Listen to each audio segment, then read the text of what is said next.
পেশায় টাইলস মিস্ত্রি হলেও শখের বশে নিজ চেষ্টায় বানিয়ে ফেলেছেন আস্ত জিপ গাড়ি। 10 থেকে 15 টাকায় একবার চার্জ করলে প্রায় 100 কিলোমিটার চলতে সক্ষম এ গাড়ি। যশোরের অভয়নগরের সিদ্ধিপাশা ইউনিয়নের ধুল গ্রামের বাসিন্দা বিএম আসলাম হোসেনের ব্যাটারি চালিত এই গাড়ি এলাকায় সাড়া ফেলে দিয়েছে।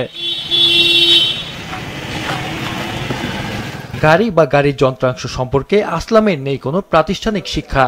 কেবল গাড়িতে চড়ার শখ পূরণে প্রায় 1 বছরের কঠোর পরিশ্রমে বানিয়ে ফেলেছেন 4 আসনের এই গাড়ি। পরিবেশ বান্ধব এই গাড়ি দেখতে ছুটে আসছেন অনেকেই। আমাদের আসলাম ভাই এলাকার পরিবেশ বান্ধব কাঠের তৈরি একটা গাড়ি জিপের আদলে বানিয়েছে, দেখে আসলে খুবই অভিভূত হয়েছে যে আমাদের এলাকারই একজন মানুষ এটা বানিয়েছে। আমরা যখন রাস্তায় বেরোই, কাকুর গাড়ি নিয়ে ঘুরতে বেরোই, তখন অনেক ভালোই লাগে। অনেক দ্রুতগামী গাড়ি, ফিউল নাই, পরিবেশ দূষণ করে না, দেখে খুব ভালো লাগতেছে।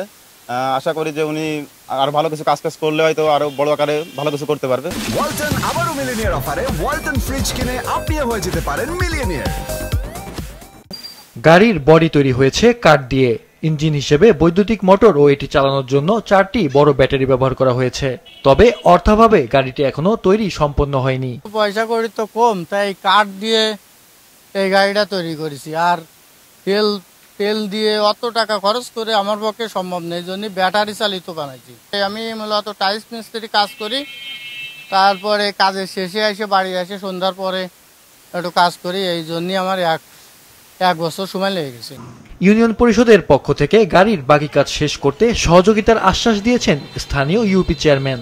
জনবান্ধব এই যে গাড়িটা তৈরি হয়েছে জিপ গাড়ি, আমি ইউনিয়ন পরিষদের পক্ষ থেকে সার্বিকভাবে সহযোগিতা করতে চাই।